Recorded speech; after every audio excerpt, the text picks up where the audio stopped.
Hello guys, I finished cooking adobo, pork adobo with egg, and now fish fillet.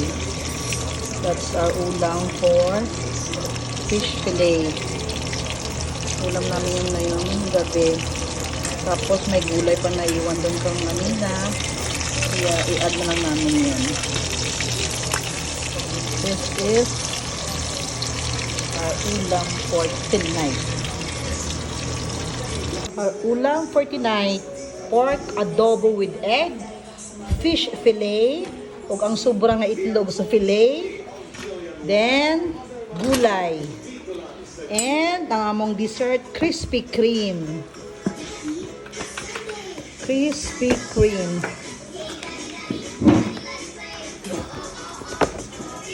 Naman po. Please open. Krispy Kreme. This is my shop. Hi. That is our ulam for tonight. Gulay, fish fillet, and pork adobo with egg. Babush. Lami ilakaon. Lami ilakaon sa pork adobo. Fish fillet, gulay, Krispy Kreme. Hello, Marisha Lala. Lame? Very good.